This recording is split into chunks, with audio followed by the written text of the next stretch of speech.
Você acorda e a primeira coisa que faz, antes do café, antes de abrir os olhos, é calcular o risco. Pra onde eu vou? Quem eu vou ver?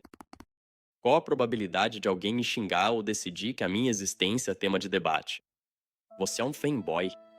O percurso de obstáculos é todo mundo. Se senta, se espreguiça, olha para as unhas pintadas e se pergunta como seria existir sem avaliar ameaças o tempo todo. Mas você não pode pensar nisso por muito tempo. Você tem um look para montar. Você abre o armário. Hot top que encontras na Mil, criado na base do deboche. 67 oitavos? Confere. Saira? Óbvio. Moletom oversized para esconder sua silhueta? Confere. Mas tem uma coisa que as pessoas não entendem. Você não tá escolhendo uma roupa. Você tá montando um sistema de defesa. Cada peça é um cálculo. Saia curta o suficiente para você se sentir você mesmo, mas longa o bastante para não chamar agressão. Maquiagem autêntica o suficiente, mas discreta o bastante para não ser percebida de longe no estacionamento. E aí tem a questão de esconder. Você passa 15 minutos fazendo um origami complicado com seus próprios genitais usando fita médica que custa US$ 18 o rolo e arranca os pelos do corpo como uma depilação a qual você não consentiu. Você tá colando seu pau entre as pernas com adesivo de grau hospitalar para que a silhueta feminina não seja arruinada pela anatomia. Um movimento errado e você tá sangrando, exposto ou os dois. Você faz sua maquiagem como se estivesse se preparando para uma guerra psicológica. Contorna, esfuma, desenha sobrancelhas com precisão de sniper. Sua mão treme porque você sabe o que te espera lá fora. Olha no espelho. Você tá incrível e você sabe perfeitamente que está incrível te transforma em alvo.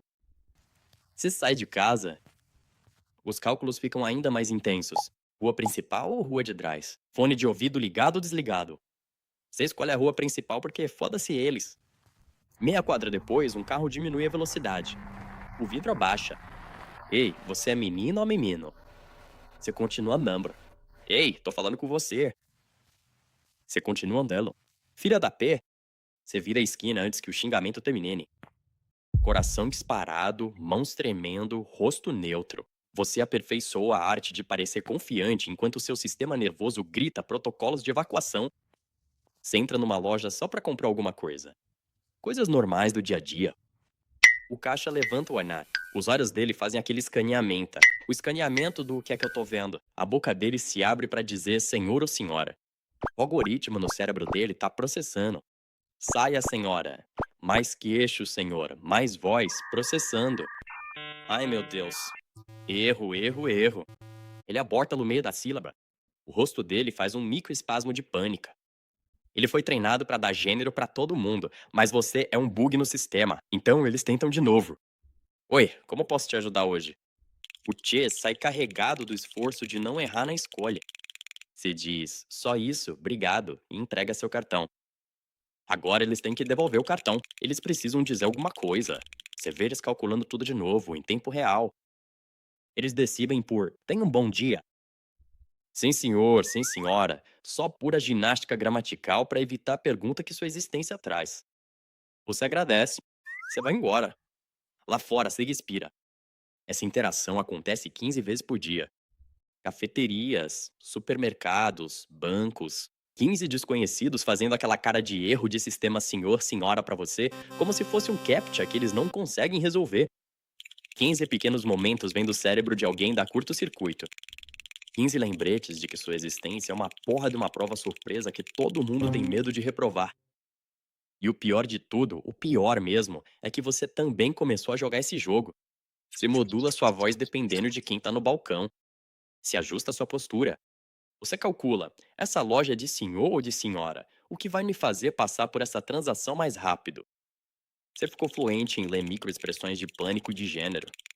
O tique no olho, que significa que te perceberam. O tom de voz arrastado, que mostra que estão exagerando na simpatia. Você consegue prever o que vão dizer antes mesmo de falarem. E tem dias que você só quer comprar leite de aveia, porra, sem ser uma crise filosófica para um adolescente que trabalha no Target.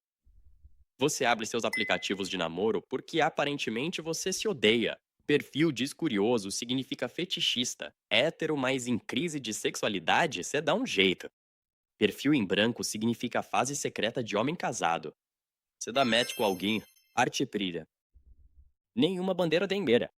3 mensagens trocada. Então, o que você tem? Tipo, lá embaixo?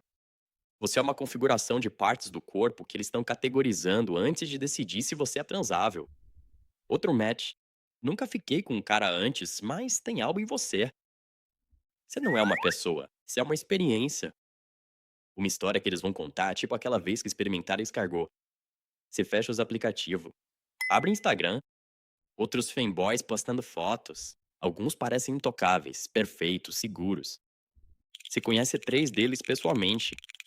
Um apanhou tanto que ainda tem dano nos nervos.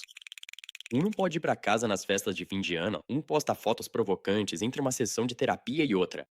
O Instagram deles parece impecável. Você finge invulnerabilidade enquanto se afoga em silêncio. Você posta a sua própria foto. Os comentários. Você é menino ou menina? Hahaha. É por isso que a geração Z tá perdida. Eu pegava, sem gaysice. Você precisa monitorar o nível de ameaça. Você precisa saber se alguém descobriu sua localização. Já aconteceu antes. Você vai a um evento queer. Alguém pergunta, por que você simplesmente não transiciona?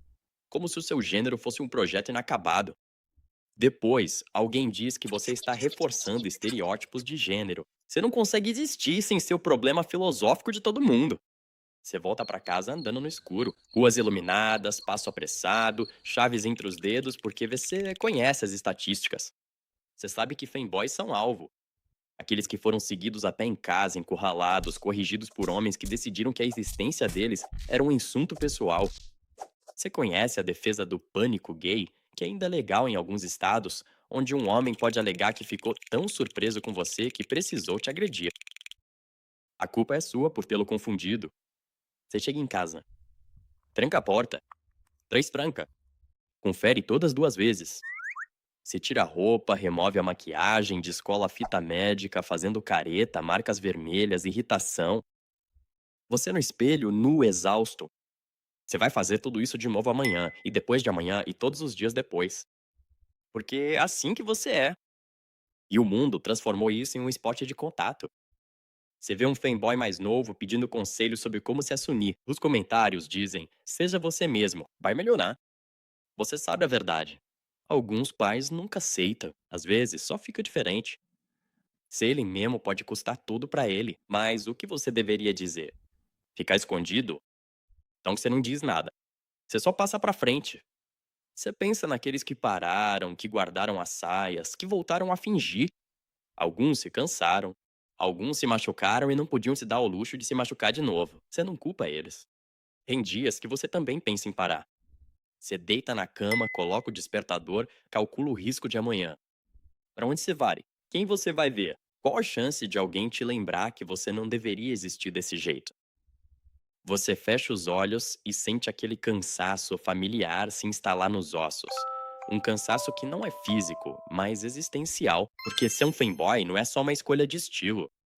É um ato diário de desafio contra um mundo que exige que você escolha um lado e fique nele. Ser fanboy é uma droga. Não porque você é fraco, não porque tá confuso, não porque quer chamar atenção, mas porque o mundo trata o gênero como uma prisão e você apareceu como um alicate de corte usando 67/8. E você vive nessa contradição todo dia. Você sobrevive, né? Você aguenta. Você carrega isso em silêncio, sem ninguém olhando, sem ninguém ouvindo e sem nenhum resgate vindo.